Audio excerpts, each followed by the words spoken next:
Hi, I'm Clifton Fuller. Today let's talk about anger management.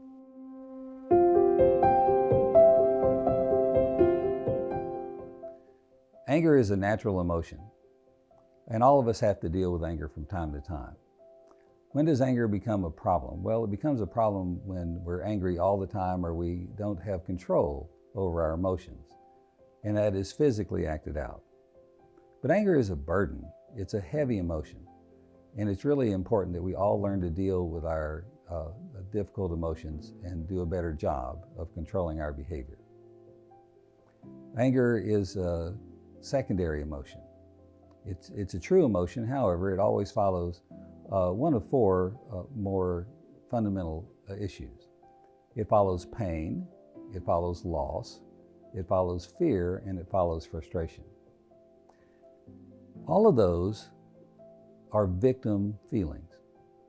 And so instead of feeling like a victim, what we try to do is feel like we're in control. Now, the fight or flight response is triggered inside a person's body, and it gives us cortisol, or we used to call it adrenaline. And so whether we fight or whether we flee is all depends on how we respond. And with that burst of adrenaline, it increases heart rate. It changes our breathing. It sends blood and oxygen to our brain, and it makes us physically tense. And so we'll tighten up our muscles because we're getting ready to fight or to flee. So it feels like strength. And so many of us would rather feel anger than feel weak or scared or wounded.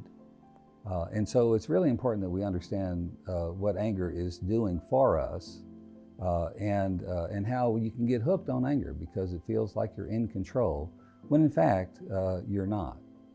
Anger doesn't make you any more powerful. It doesn't change the situation.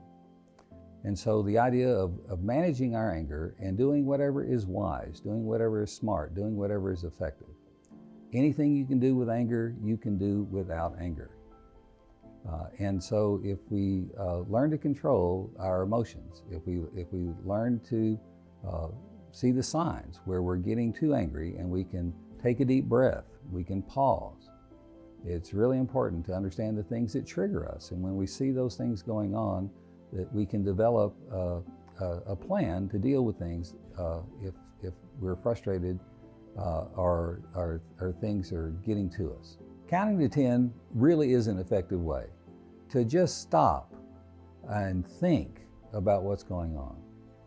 When you feel anger, when you feel that rush of adrenaline, you really need to get in control. And it would be smarter for you to just take a minute, to take some time, count to 10, breathe deeply, and take that little break.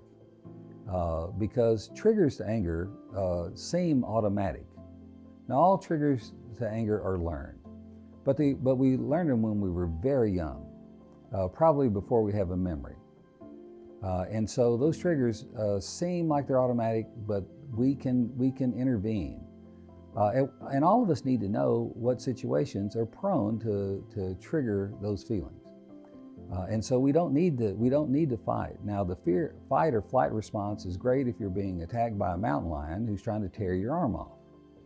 But it's not really smart to use that response when you're talking to your boss or when you're trying to influence people and you get frustrated because they won't agree with you. Anger is triggered, and we do have a initial response. Now again, that is a true emotional response, and it is a shot of a chemical. Now that chemical will get us ready to fight or to flee, and it's followed by a decision. So if you hear a really loud noise and you're startled, well, is that a gunshot or is that a car backfiring? Now, if it's a car backfiring, then you relax. And so if someone steps on your foot and you decide that they did that on purpose, well, then you're likely to feel anger. If someone steps on your foot and you decide that that was an accident, then you're likely not to be so angry.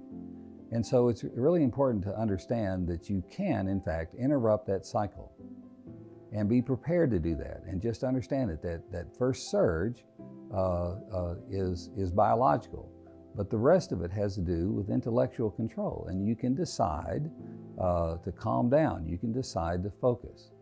Now, if you do need to take a breath, if you do need to get in control of that emotional response, then take that time. And counting to 10 is excellent. Deep breathing, just taking a minute. If you like what you heard today and you'd like more information or you'd like to see other articles, please go to cliftonfullercounseling.com.